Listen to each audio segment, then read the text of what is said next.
Once again, good morning and welcome to the 47th Annual Jack Tosh Holiday Classic. This morning's matchup is the Saxons of Schaumburg.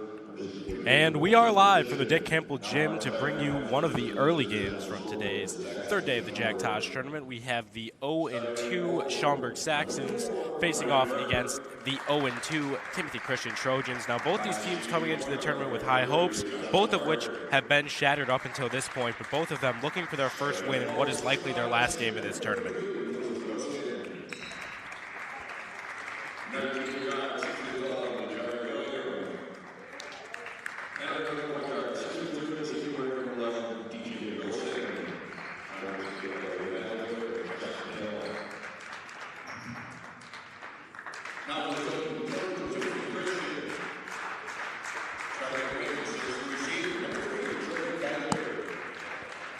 As you see both teams' starting lineups coming out on the floor. And as mentioned, Josh, these teams not the most successful in this tournament, but heading into the tournament, both teams did have high hopes. Timothy Christian came in at 8-4 with a plus 35 point differential on the season.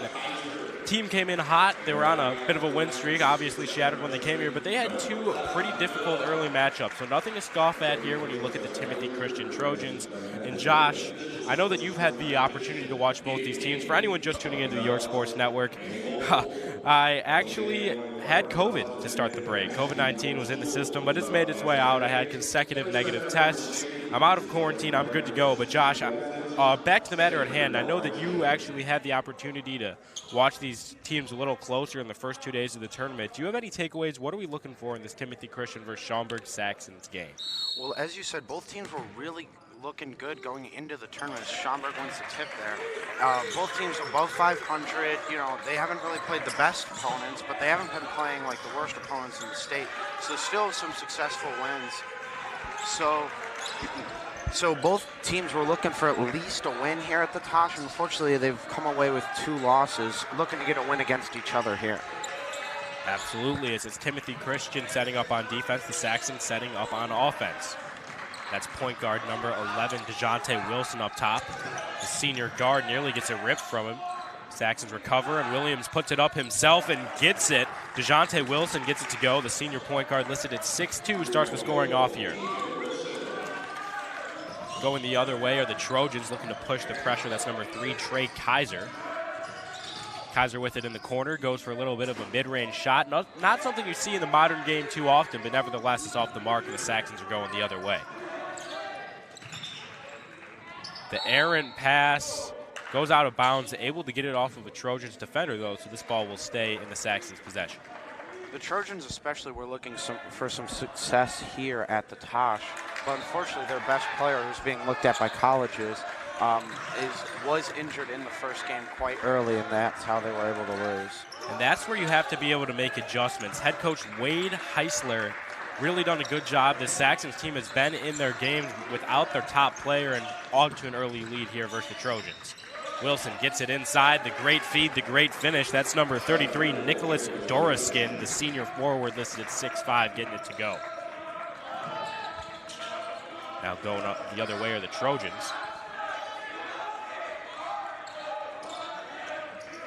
If you want to direct your attention to number 45, the big guy in the paint, Thon Bill, is only a freshman, already starting on this Trojans team.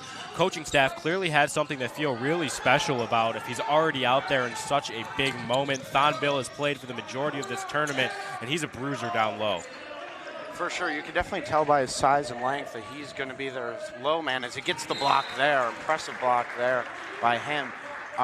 You're especially going to be looking at him into the future because, you know, you can tell here he's still a little bit scrambled. He still doesn't know exactly where his positioning should be on the defensive or offensive end. But that comes with time, especially with being a freshman and so early into the season. He hasn't really gotten used to it. And not saying he hasn't been effective, just hasn't been to the peak of his abilities as he fakes the 3 there. Absolutely, as Brendan Burke knocks it down on the other end. We already have a 7-0 Saxons lead with 3 different scorers early here. And the Trojans coach already letting him hear it. Scott Plazer not happy with what he's seen so far, and rightfully so. This Trojans team is struggling. And it will be going the other way with the Schaumburg Saxons yet again. Saxons with the early 7-0 lead, really taking it to Timothy here. If you're just tuning in, the defending champion Bolingbrook squad actually still in the tournament with a chance to fight and continue to win, but the hosting team here, the York Dukes, fell to Andrew by a deficit of 10 points last night. The Dukes now go to the losers bracket. They will not walk away a champion this season of the Jack Tosh tournament. However, Bolingbrook looking to go back-to-back with a favorite this year. Ultimately, of course, Glenbard West. We've seen them just roll through their opponents, not only in the tournament, but being undefeated on the season. And there's our guy, Thon Bill, the freshman, listed at 6'7", gets it to go. Good play there, nice. I've noticed he's really good at rolling off of screens and being able to get downhill quickly as he's trying to follow the play here, goes up with the layout, misses, hard fall. With these two teams, that both games, neither games were necessarily major blowouts, as both teams, still played hard, at least for the first half, and then eventually the teams pulled away a bit more until the benches went in, and that's when it got nasty. And something of intrigue for the Trojans, Josh, they only have one senior in the starting lineup, so this isn't a team that came into this tournament necessarily expecting to have the most seniority on the floor, but coming in at 8-4 is really impressive for this team. Multiple underclassmen in the starting lineup. Alex Kaiser, the sophomore wing, listed at 6'3", as well as freshman Thon Bill, who we've already touched on, as well as two juniors in the starting lineup. Only one senior there is the starting point guard, Trey Kaiser. But this team is young. They're coming into this tournament for experience, and these guys will be back not only next year, but in future years as well, led by freshman Thon Bill. As for the Saxons, a bit more seniority, and you see him on the offensive end now looking to pull the three just off the mark and in. Wow, gets the shooter's roll. That's good from number 30, Joshua Carter. Looks like Timothy there on the defensive end running a 1-3-1 with Bill in the middle of it. The open look, no good. Going the other way are the Saxons. They do drop into that 1-3-1. Bill boxes out, gets the man, and allows his teammate to get the rebound. Going the other way are the Trojans. Another team that's underratedly going to be competitive this tournament is Lyons Township. I've called both their games, and they've been dominant in both those games. By the Saxons. Both of them blowouts and wins by nearly 40. Really impressive games by both of them. And now they did lose to the favorite Glenbard West by also nearly 40. But this has been a different team as they didn't Just play to clarify, necessarily. they didn't lose to Glenbard West in the tournament. That was a regular season game. Earlier this year. Lyons Township is still competing to potentially walk away with the Jack Tosh title. And as time goes by, only so many teams are still standing. So being able to say that is a big mark coming from the West Suburban Silver Conference that, of course, the Dukes also abide in. So very interesting. I have also liked what I've seen from Lyons. I've been able to tune in from the games from home. Lyons Township has definitely impressed me, but as you mentioned, it's going to be hard to get through the juggernaut that is the Glenbard West Hilltoppers. The team undefeated coming into the season, still undefeated in the tournament, and previously beat Lyons Township by quite the wide margin in the regular season. But Lyons Township is a team to watch. They are sneaky good. They're often overlooked in multiple sports, and really, they have been comparable to York in many of these prior seasons. They do seem to just always just be a sneaky good team, not necessarily talked about, but I like the point, Josh. I also think Lyons Township is a team to watch in this Tosh as it gets down to the wire. And I think that, this is going to be a little bit of a hot take here, but I think Lyons Township, if it wasn't for Glenbard West being one of the best one of the best Illinois high school basketball teams Probably we've seen best. ever, like in history, ever. because of the depth and the amount of star power that they have, right? Because, when you think of typical powerhouses like Whitney Young and Simon, it's like Derrick Rose and Anthony Davis, and then a bunch of But guys, you think but of Glenbard nothing West, you super can impressive. keep listing players. It goes Braden Huff, and then all of a sudden you think of Bobby Durkin. I mean, there's guys like Paxton Warden who are shooting 57% from three on the season to this point, who don't get any attention. I mean, this guy would be a star on any team in the tournament, yet he is a fourth scoring option in that Glenbard West offense. Their bench is stacked. The whole team is loaded, and that's why Glenbard West is really a hard team to run through in this tournament. Yeah, and the only way Lyons would have to meet them would be in the final. So Lyons could really get impressive. They're going to have to get a big win over Bolingbrook unless they lose, but they're ranked top 10, so it doesn't look like they will, but they are facing the team that beat York later today in Andrew. So if Andrew could pull off the upset, that would be really impressive. That would be a really fun matchup. I had Andrew and Lyons listed as relatively similar teams heading into the tournament. Both squads coming in very hot. Both squads only with one loss going into the tournament as that pass inside just picked up and blocked Blocked there by the the smaller Trojans. player. But as I was mentioning, Andrew, a really underrated team. A lot of people expected York to come in and win on their home floor. Of course, that wasn't possible. But also, a lot of people forget that York was winning against Lyons Township at halftime. York was in the game against Glenbard West going into half. All that this Dukes team has to do, missing Nick Hesh, their #1 scorer from last season, what has to be done for this Dukes team is they have to really be able to get the depth off the bench and be confident in that scoring potential, because when this Dukes team has had to come off the bench, when it's got to the second half, that's when the struggles have come. And really, that's not even a knock on this Dukes squad, who I think could really do some damage in the losers bracket. But back to the matter at hand, that's a kickball on the Trojans that will be staying with the Saxons. This Timothy Christian team is actually the crosstown rival of York, as they are located in basically the southernmost part of York on Butterfield Road there. Correct. The bus they brought, not too far of a ride. We actually parked by it on the way inside here, Josh. And not too far of a bus ride for them, whereas other teams you'd see driving themselves over. But Trojans all came in one bus, and clearly not saying too much for the chemistry so far, as the Saxons up 9 now at the free throw line.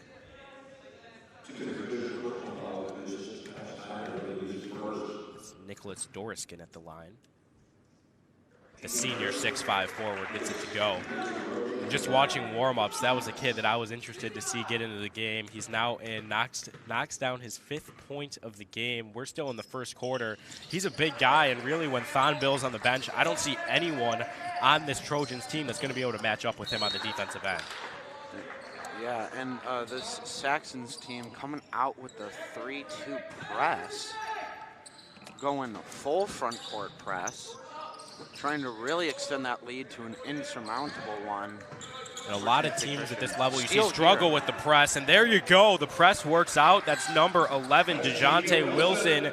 He's really been the leader for this team this tournament, and he gets the steal and gets it to go himself there on the fast break. The press is working, going all the way. Can't knock it down.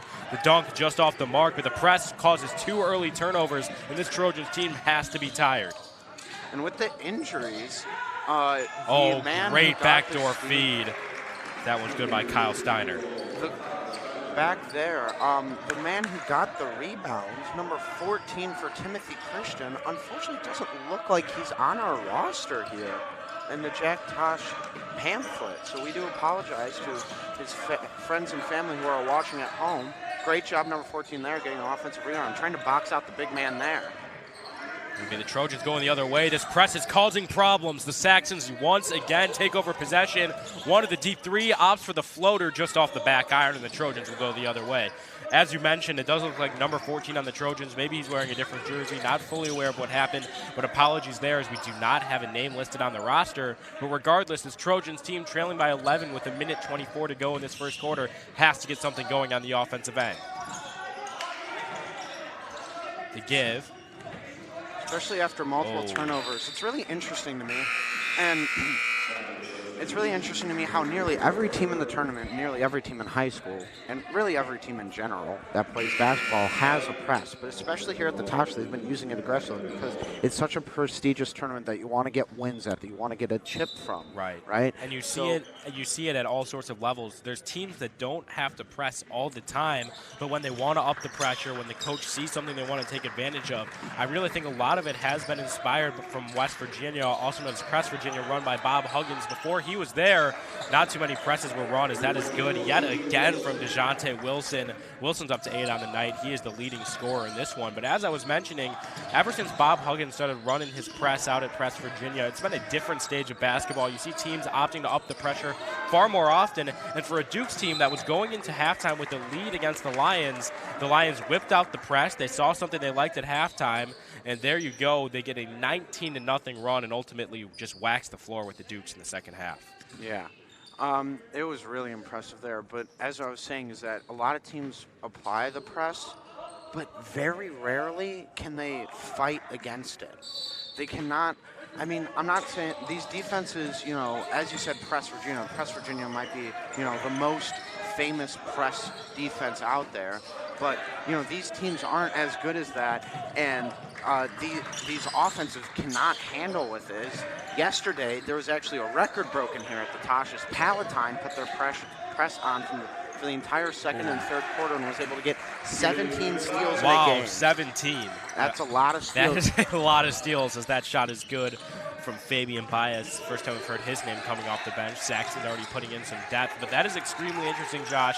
As you mentioned, Palatine whipped out the press. Clearly worked for them. The press really just has to say something about how confident you are in your team's conditioning and stamina, because it does tire you out as that shot is off the mark. The first quarter will come to a close with the Saxons with a very heavy 21-5 lead over the Trojans. That's a 16-point deficit in only the first quarter. York Sports Network, AJ Switek, Joshua Melvin. We'll be right back after this quarter intermission.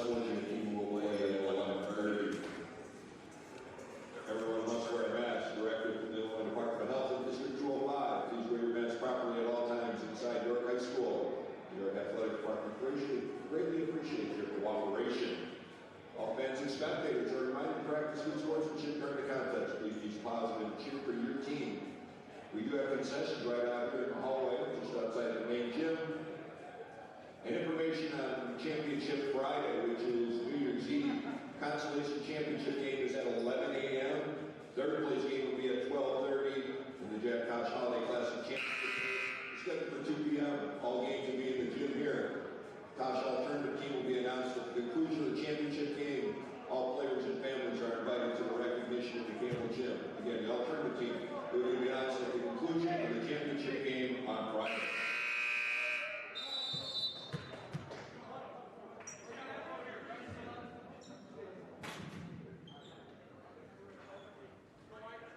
And following that quarter intermission, we are back. In case you're just tuning in, the Saxons have had a commanding lead throughout this game. Schaumburg just whipped out the press, and it caused the Trojans even more problems as the Saxons now up to 21-5 lead. Trojans still struggling to get into the double-digit mark as the second quarter is underway. It's Kaiser with it, gets it inside. Back to Kaiser. Good skip feed to the corner, leads to the open look, and good. A little bit of a hesitation look there, almost reminded me at the next level of a Maceo Teague type form. But regardless, the senior guard coming off the bench, Ben McMillan, gets it to go for the Trojans. Bit of a too aggressive defense there by Schaumburg as they tried to trap on the wing, and then that didn't work out as the skip pass was able to still get through the trap and then all the way into the corner for arguably one of the most wide open threes I've seen in the tournament. And that trap defense has been causing the Trojans problems. No need to discount it. It has caused some sloppy skip passing that has been hard, but if the Trojans are able to capitalize like that, able to really just negate the errant passing, take their time and get it across like that, this could be an entirely different quarter. Now the Saxons, the contested three just shot right over him. That one's off the mark from the hands of number 21, Najari Williams.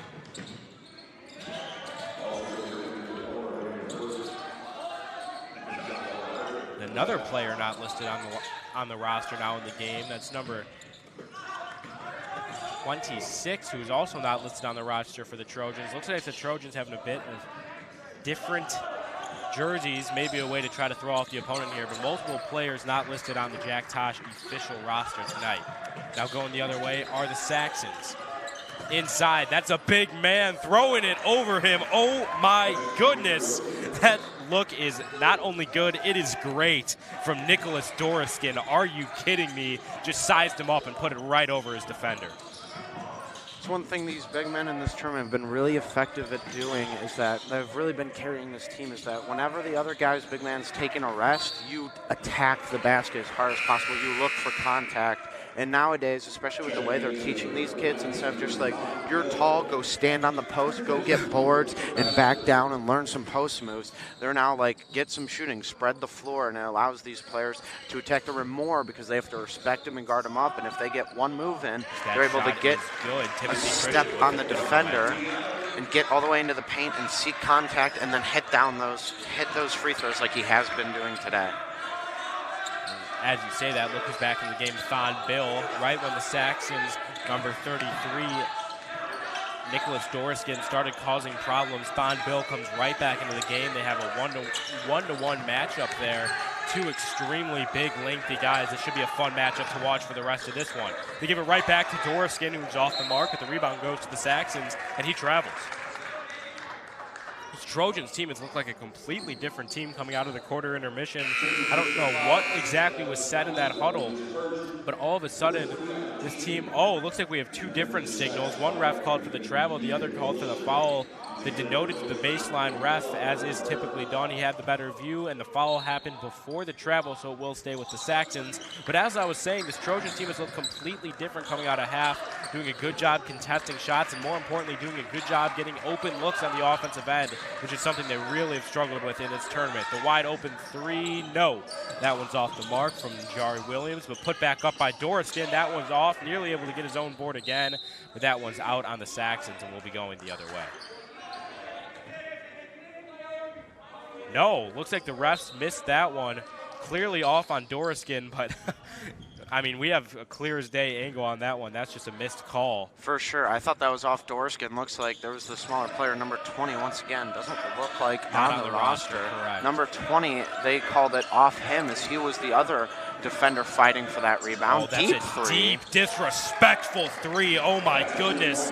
Star DeJounte Wilson in his last Jack Tosh tournament. The senior knocks down the deep three and gets himself into double digits. He didn't care that was beyond nearly the volleyball line. He just knocked that one down. Really aggressive offensive strategy there, and I love to see it. That was Thon Bill outside. As you mentioned, these big men not afraid to get outside in today's game, and Thon Bill is really good at moving off the ball. He's already got a much shorter defender on him, and he clearly wants the ball in the corner. Teammate doesn't see him, but looks like he will be fouled on the way up. He'll go up and shoot two at the line. Going to the line is number 32 for the Trojans, Alex Kaiser. The sophomore, younger brother to Trey Kaiser, starting point guard. We've seen a lot of brotherly duos in the history of this tournament. You know, you look back to Hinsdale South in 2019. They made it all the way, got third place in the tournament with the Billy and Bobby Durkin brothers. Now Bobby Durkin actually transferred and is playing with the Glenbard West Hilltoppers alongside Braden Huff. But we've seen lots of brotherly duos, Max and Cam Christie. Max now off playing at Michigan State, and Cam Christie with lots of college attention for Rolling Meadows. But this has been a really interesting tournament. You see another brotherly duo, maybe not as well regarded, but Timothy Christian going with a similar strategy now, getting both of them on the floor. And that's the kind of chemistry, kind of bond you really can't. Oh man, that would have been another one. Deep shot from DeJounte Wilson just off the mark. That's the kind of bond that you can't build with teammates. There's something about those brothers that just really are able to get the chemistry on and off the floor. That shot is good from number 10, Kyle Steiner. Another brotherly duo that's been doing really good in the tournament has been Will and Connor Carroll for Lions. They've been quite effective on the defensive end. Maybe not putting up the numbers, your favorite numbers. Oh my goodness. Excuse me, but over Thon Bill? Are you kidding me? That shot is good from number 30, Costa Stokos. First time he's came into the game, and he just made a massive shot over Thon Bill. Shot it over a guy listed at 6'5", able to put it in despite being knocked over. Crazy shot from the Saxons, and the lead's right back up to 16. What an amazing shot, and especially with those long arms that Bill has, you know, when he sticks them up in your face, and that was a much shorter player, you really got to get a good arc on that, and you got to be scared for the air ball, but instead he swishes it. What a shot there. That's an air ball from the Trojans. Going the other way, led by DeJounte Wilson, excuse me. Here come the Saxons. So there's a foul. You hear verbally from head coach Wade Heisler of the Saxons, slow it down on the offensive end. No need to push the pressure. There's no shot clock at the high school level, as I'm sure you guys are aware, but up 18 here early, no need to push the pressure. Coach clearly agrees with that. Very effective first half so far. 31 points. That's quite a lot here from the Saxons. Their offense has been getting whatever they wanted, outside, inside. They've also been hitting their shots, which, shocker, is really important if you want to put points on the board. Yeah, I mean, as you mentioned, shocker, sarcasm for anyone listening. Yeah, putting up points is how you win basketball games. But at the same time, an old saying that my coach, also known as my dad, would always remind me of, if the other team doesn't score, you can't lose. And holding them to 13 points is no easy feat. It doesn't matter what team you're playing here in the Dick Campbell gym.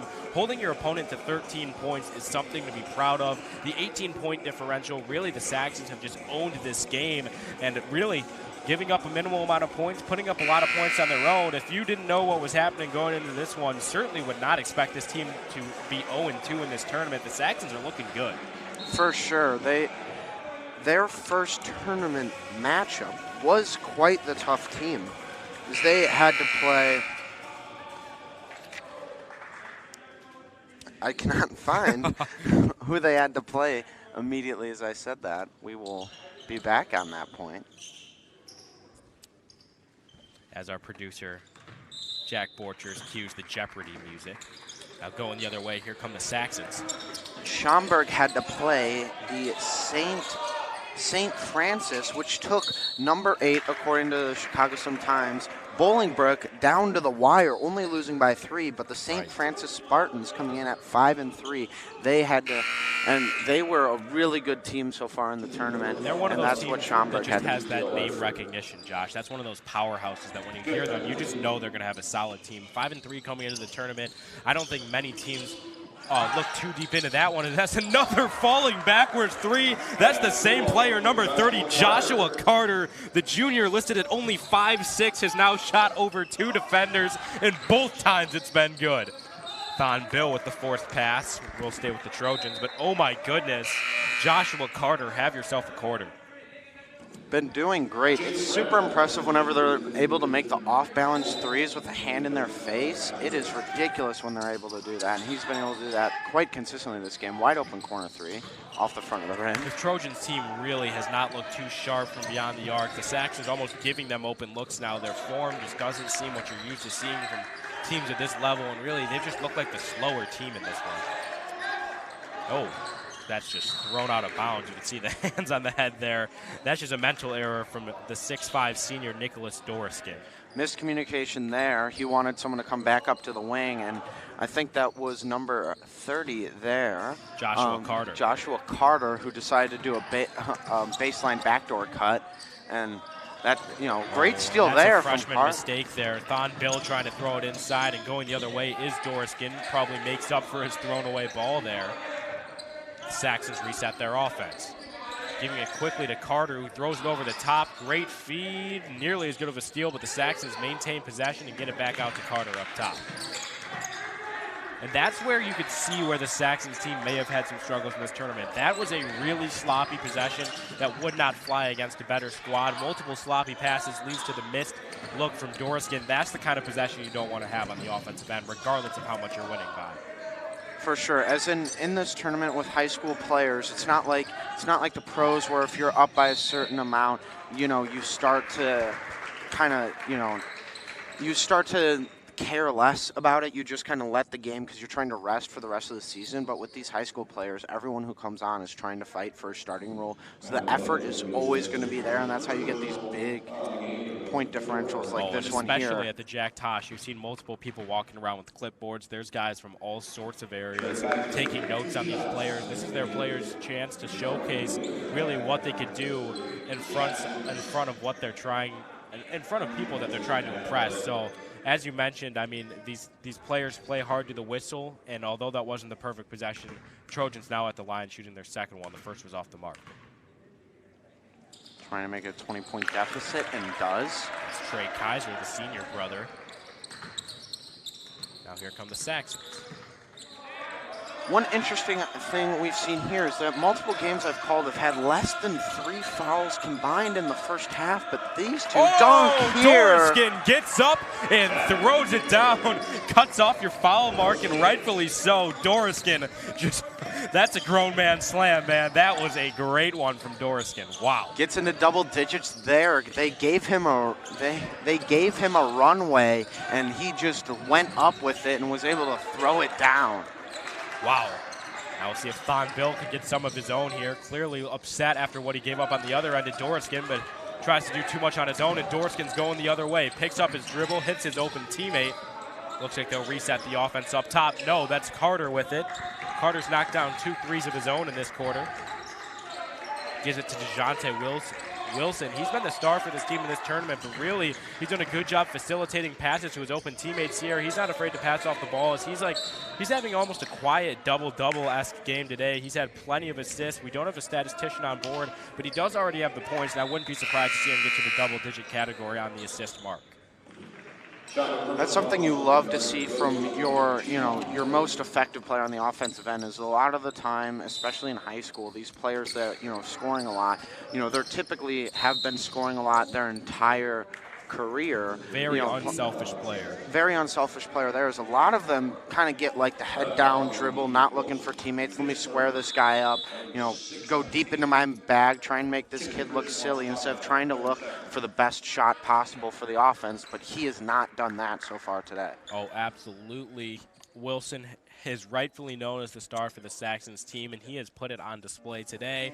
As now we get a timeout called with 40.9 seconds to go in the second quarter. 22-point deficit for the Trojans. This will likely be an important timeout. Their first one called on the day. Head coach Scott Plazier calls that one. We'll see if the Trojans come out with any sort of firepower as they try to shift the momentum going into halftime, which is something we've seen really attempted in almost every game in this tournament. In a tournament where you play every day, there's nothing more important, no factor more important, that is, than momentum. For sure. I mean, momentum is really, all that matters here because momentum builds confidence, and once you build confidence, you can take more risky shots, and you're most likely going to hit them. Inbounded successfully through the press. The Trojans trying to capitalize on their timeout. 35 seconds now to go. Kaiser with the give. Almost a three-man weave look there. Lots of off-ball movement, lots of passing as that one's off the mark, but the Trojans will maintain possession. Dorsberg looks like he thought he blocked it off the hand of who shot it, but looks like the rest disagree as Timothy Christian with the ball again, 30 seconds remaining. Jacob Friend now with it. It's a fun last name. Gets it inside, and it is blocked. Huge block from number 10, Fabian Baez. He's came off the bench. He's had his name said a few times here now. Really good on the defensive end for the Saxons, helping to keep this deficit at 22. And now with 8 seconds to go, it's Wilson. This is the guy who you want with the ball in his hands. Rises up over defender, can't get it to go. The Trojans will have a buzzer beater look with 2 seconds. Half-court heave just off the mark from Trey Kaiser. And going into halftime, the Saxons will lead by a score of 36-14 over the Trojans. Thank you for tuning in to the York Sports Network. AJ Switek, Joshua Melvin. We will be right back after this halftime break.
We are back following a little Asiago bagel break where Josh was upset that someone left just the bottom half of a bagel. Who does that? Who leaves the bottom half of an Asiago bagel? Regardless, very happy that YSN's included on the free amenities. We are back, and we are live. Schaumburg Saxon's up by 22. Done with the bagel break, done with halftime, and quickly back to the scoring as that shot is good from senior star DeJounte Wilson. Their guards are being really effective from three today. As Timothy Christians are not. They've been generating open looks. Unironically, this Timothy Christian team has had the open shots. They just haven't got them to fall. Whereas this Saxon team almost has been contested more often, but they've just got them to go. As that one would have been good. Shot after the whistle from Wilson. I don't know, what was the call there? Offensive foul on Joshua Carter. They called the moving screen on the 5'6" point guard. Going inside, fouled on the way up. He'll go to the line and shoot two. Trey Kaiser's found himself at the line a lot this tournament. That's really his specialty. He doesn't always finish the best at the rim, but he does find himself at the line quite often. And players like James Harden and Trey Young show that that can be an effective way to live in higher level basketball, is where maybe you're not the best at finishing, but if you're able to convert on your free throws, then you can really convert on those on those low post opportunities. But in order for it to be effective, you have to convert on the free throws. That's the importance there. And Kaiser has shot right around 50% from the charity stripe this tournament. Nothing too special from him. So as he gets one of two there, really, it is a good, as you mentioned, it is a good way to get to the line, but you have to capitalize on those looks, especially when trailing by such a wide margin. Now Wilson gives it up. Carter thought about shooting it, doesn't, and nearly gets it taken by Bill. Carter back to Wilson. He shot it over Bill earlier, but Bill was better on the closeout there, not allowing any room for Carter to jack a three. Clearly some adjustments made. Bill is smothering Carter here. Carter's 2 for 2 from beyond the arc thus far. That's Doriskin. Looks like there's another off-ball whistle, and yet again a moving screen called against the Saxons. Ball will go with the Trojans of Timothy Christian. Going the other way, that's senior brother Trey Kaiser. Kaiser looking for an off-ball teammate, tries to get it to Bill. Bill able to recover, gets inside himself. A little too strong off the backboard. No intent to finish that one. He was looking for a foul, and at least the Saxons going the other way. No, Bill ends up with it on the defensive end. The Saxons team starting to move a little bit too fast, and it's allowing this Trojans team to have opportunities to capitalize, which they haven't been able to take advantage of. Bill with the ball on the outside. Gives to the open Kaiser in the corner. No. Trojans having a really rough outing from beyond the arc today, shooting just under what appears to be 15%. Nothing too special from them from beyond the line, but they've had the open looks. Now going inside of the Saxons, that one's thrown high off the backboard. He'll go to the line to shoot two. Who else but DeJounte Wilson to go to the line? The senior having a really big performance in his last game in the Jack Tosh tournament. When it's this early in the game, you really don't want to have your field goal percentage lower than the number of points you've scored. That is an unfortunate reality for this Timothy Christian team, as they've not been effective putting the ball in the net. I presume you meant this late into the game, but yeah, it's really... Well, I mean this early just because if you're in the fourth quarter and it's like 60 to 65, a 60 Fair enough. Field goal percentage. I'm just saying at any point when you have 15 points, not too great to have a lower field goal percentage, as you mentioned. But regardless, this Trojans team continuing to put up a fight. They came into the tournament 8-4, nothing to scoff at. It looks like they will likely leave it 8-7 after 3 consecutive losses. This Trojans team has done a good job within their own conference. They'll go back to conference play after the tournament. Gives it to the unlisted player on the roster, so we'll call him number 20. To the other unlisted player, number 14. Tries to get it inside, pushes it back out to the corner. This trapping Saxons defense causing lots of problems for ball handlers. That pass is bobbled and grabbed. Going the other way is Wilson. They have a 3-on-1 rush. He opts to pass it off, and that's a textbook finish off the hands of Fabian Baez. Baez has been a really good sixth man for this team tonight. Really good energy coming off the bench, and he has really had his name called multiple times. Love what I've seen from the sixth man for the Saxons. Now that's an open three from Kaiser in the corner. He won't miss it this time. Nothing but nylon for Kaiser as that cuts the lead to 25. I wouldn't be surprised if this Saxons team looks for the big man here, number 33, for the ball a lot, as it looks like Timothy Christian And goes with Wilson the lineup. just rises over Kaiser, the two presumed stars of these squads, one-on-one there, and Wilson just puts it over him. That's 18 points on the night for him now. Leads back up to 27. Gives it to Fernson. Oh. Takes a hard fall as the unlisted player on the roster, number 20. We'll call him Trevor Lawrence. With that long hair. DJ Wilson, that's going to be his second. His third. An interesting thing I've noticed I is cracked that myself up with that one. Excuse me. An interesting thing here is that Bill here is the only player I've seen in the tournament, as they list the positions on our official Jack Tosh roster as, you know, guard, wing, forward, and post. Bill is the first person or first player I've seen that has been a post player. All the other bigs, for example, listed as forwards. are listed as forwards or wings. But just to mention, that is not chosen by anyone but the coaching staff. That was listed by Scott Plazier himself. So maybe a bit of a different offensive scheme that they run, that he clarifies his own players' his positions that are not typically listed on rosters. But as you mentioned, Bill is listed as a wing/post player, not something you see too often, not only in the Tosh, but just in general at this level and higher up. The first one's good from Wilson. He doesn't miss those. DeJounte Wilson, bringing the seniority at the line, extends the lead to 28.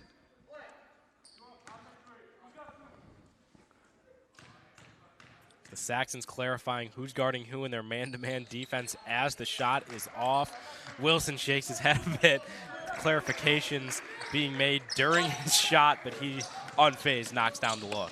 Oh, good move from Kaiser. Makes him stumble. Man, that would have been a highlight play if he could have finished there. But it leads to Wilson going the other way after the missed open look. Euro. Oh, my goodness. He might have taken an extra step, but Wilson able to get inside. First one's off the mark, but Doriskin able to finish and get himself up to 12 points.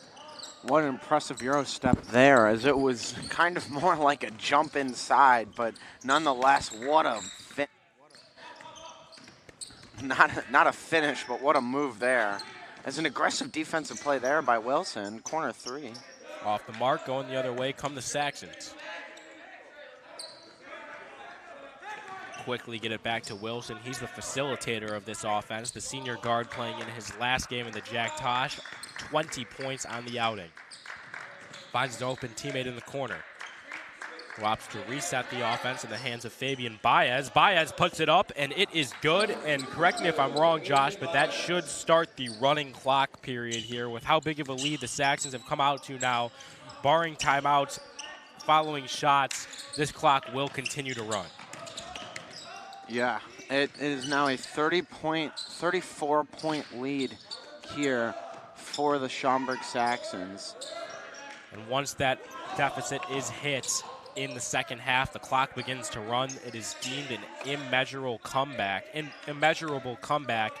they just opt to let the clock run and let the game continue. But it looks like they do stop the clock at 2 minutes and 43 seconds. Timeout is called. The bench is clear. Teams go back, and it's the mandatory mask timeout called due to the COVID-19 protocols. Both teams go to their benches at the 34-point deficit with 2 minutes 43 to go in this third quarter. It's been nothing but Schaumburg Saxons led by DeJounte Wilson tonight. Saxons up by 34. AJ Switek, Joshua Melvin will be back after this timeout.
And following that timeout, York Sports Network's coverage of the Jack Tosh tournament is back. In case you're just tuning in, the Saxons on top 52-18. It's been nothing but Schaumburg so far in this one. Led by DeJounte Wilson. He goes to the bench. Don't know if we'll see him again today. He got himself to 20 points, close to a double-double with the assist number. Is that great backdoor feed? You know, Nicholas Dorskin's not your typical guy you see playing up top. Listed at 6'5", the senior forward. But that was a great feed to his teammate Fabian Baez, who now coming off the bench for the sixth-man role, is up to 11 points. Baez has done a great job off the bench. He's done a great job this tournament, and he is really a secret weapon for the Saxons team that only has 3 players coming off the bench all game. Really one of the least deep teams we've seen in the tournament.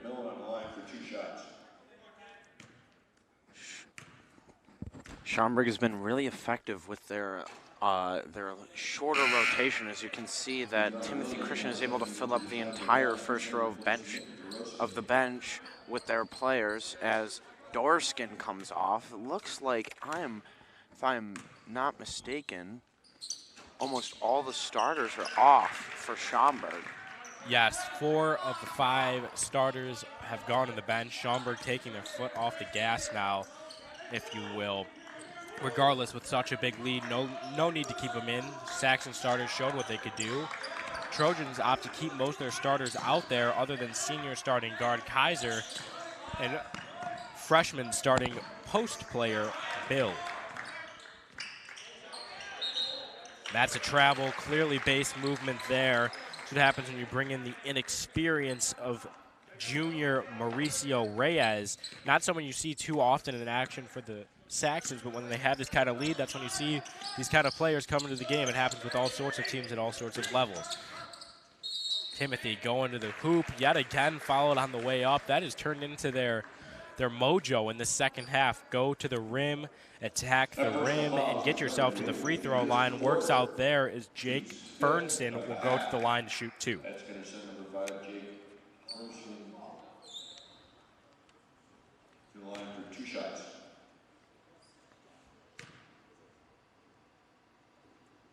Fernston's first one doesn't get a shooter bounce. Looked like it was going to go, but it takes a double hop off the rim and just rims out. Back into the lineup for the Saxons comes Joshua Carter.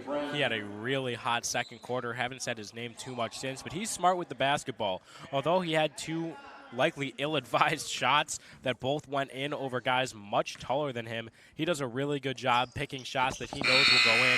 He's shooting 100% in this one, and really those 6 points and his great job on the defensive end have really shown in this one.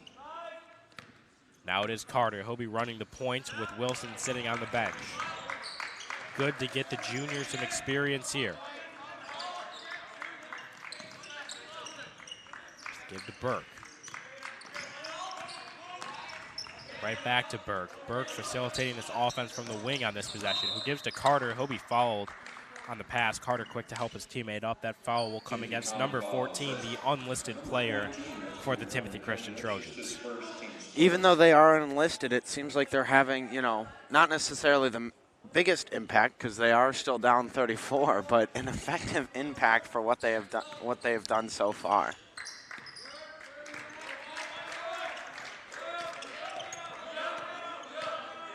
Joshua Carter. Timothy Christian Branch still bringing the energy with 1 minute left in the third quarter, being down 34.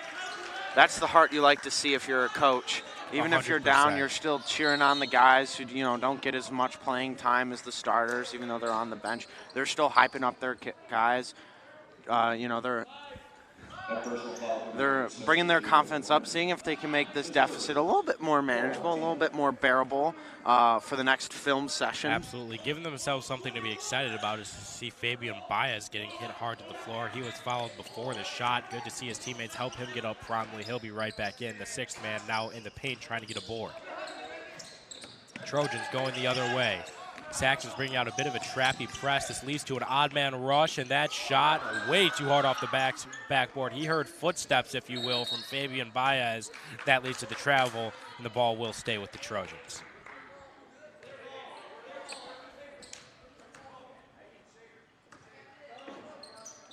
Number 10, Kyle Steiner there with the near offensive rebound. That was really impressive. Rose up above everyone to try and get that. Fortunate travel call there. And just when you think the starters are done, Borchers comes back into the game. The gas will not come off the pedal as he comes right back in, and he's able to close out on defense and get his hand in there. Looks like he'll be called for the foul, though, as the Trojans will go to the line with just over 30 seconds to go in this third quarter of action. Even though they do have 2 starters in, if you look at the bench for the Schaumburg Saxons, they only have 4 players there, so there has to be a starter permanently on the floor at all times, as they're not able to go fully to the bench.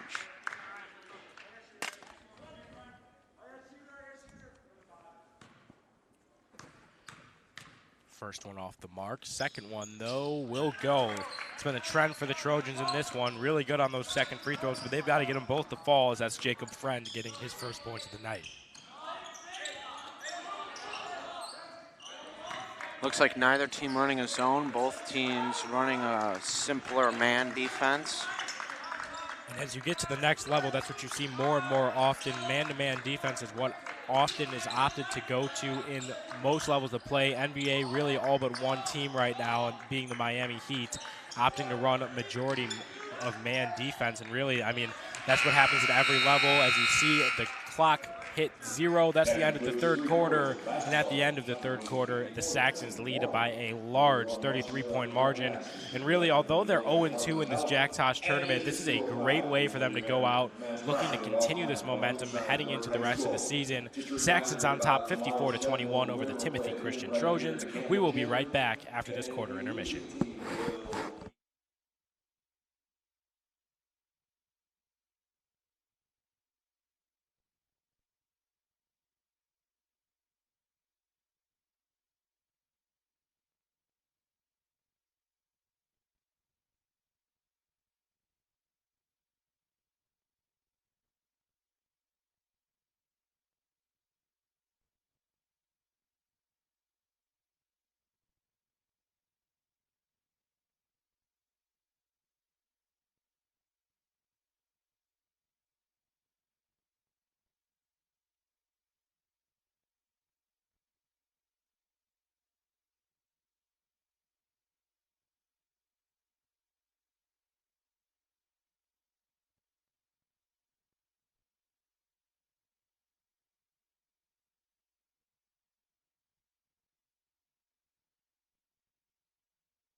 And we are back, fourth quarter underway now. Trojans kicking off the action. You still see them opting to leave Kaiser on the bench. No need to risk an injury with a game that is all but over.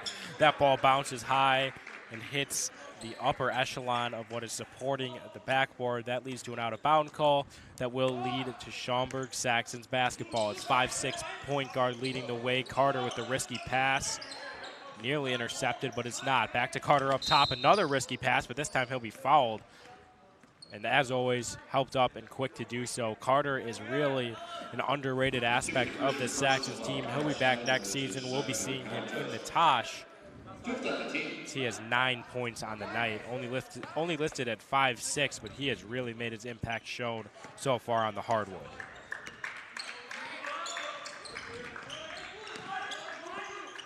Carter with the give, gets to Borchers now in the corner. Borchers going to work. Gives it to the wide open shooter up top. You know, Borchers has been reminding me a lot in the second half of someone in the NBA, but a little bit by the name of Nikola Jokic.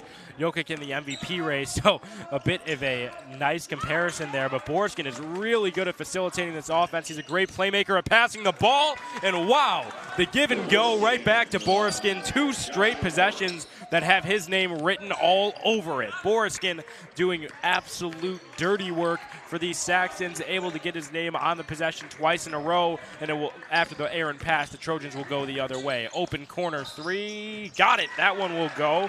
First time we've said his name since the first quarter. That's senior guard Ben McMillan.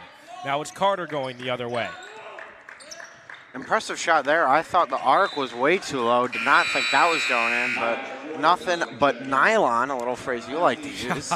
Absolutely, as you see the pass from Carter, too high for his teammate. No need for that one. There was no pressure, and they'll send him straight to the bench. Boriskin goes to the bench. Unfortunately, might be the last time we see him in this tournament. Boriskin has really, really impressed me. He's been a fun player to watch.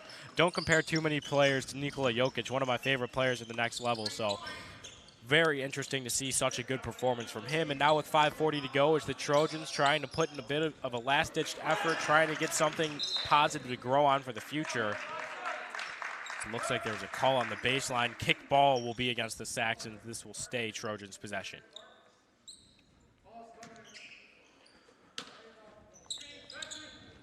Off-ball screens lead to the open look. That's a great play call from head coach Scott Glazier. That leads to the wide open look for the Trojans from number 33, Jacob Friend.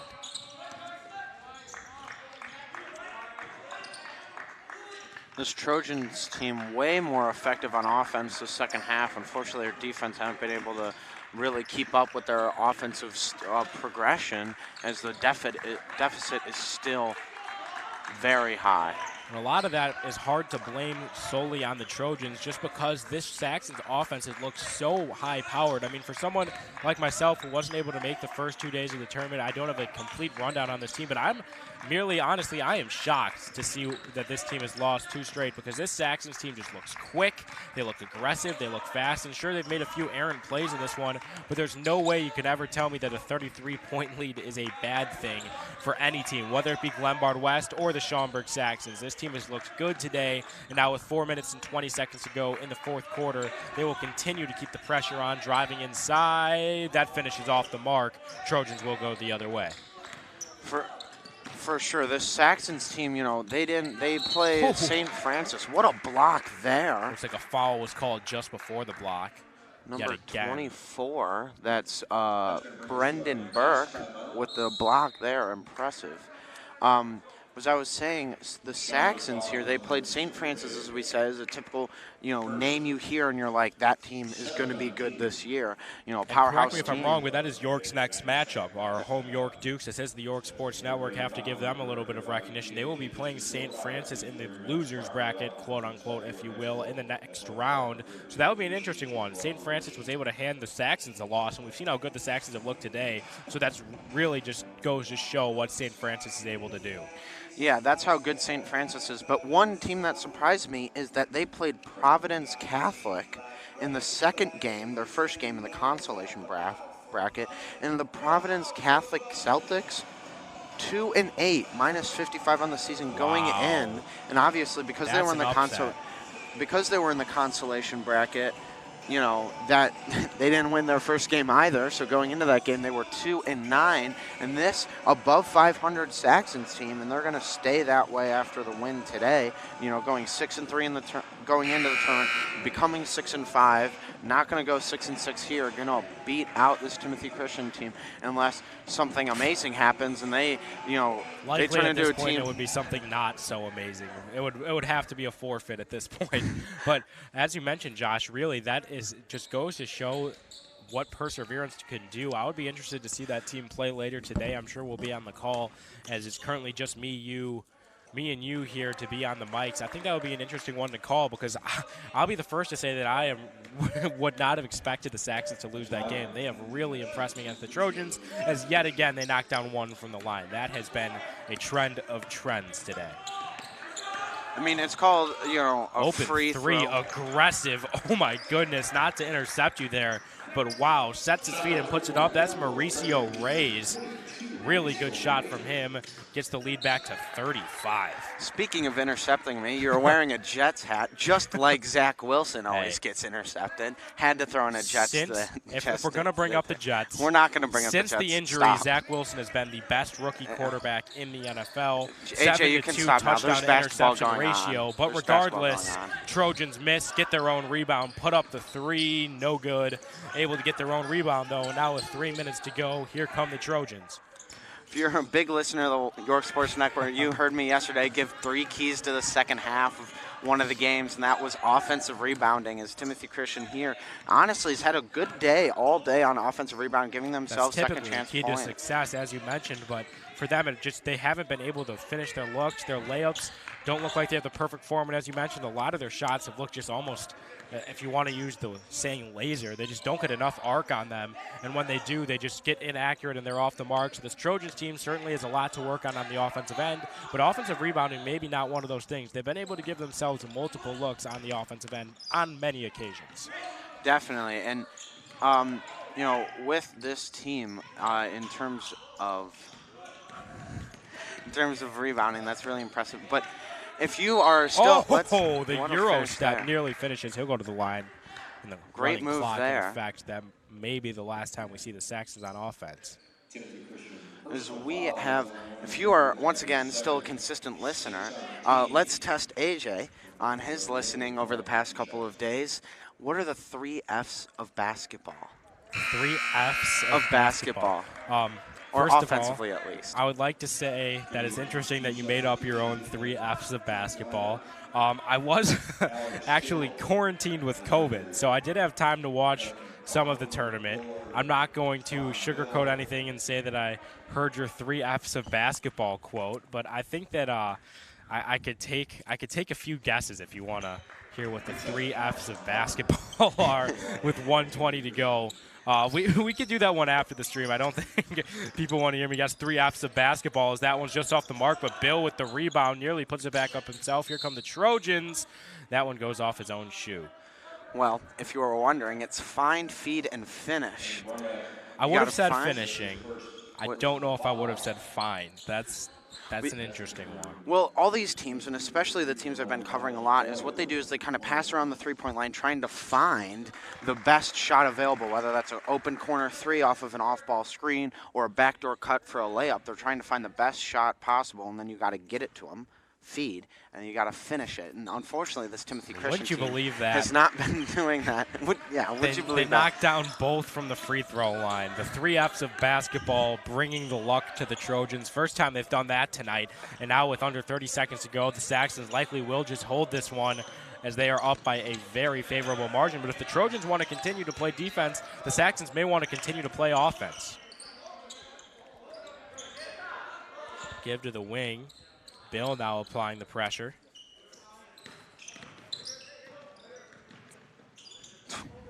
Got him there with the little fake handoff.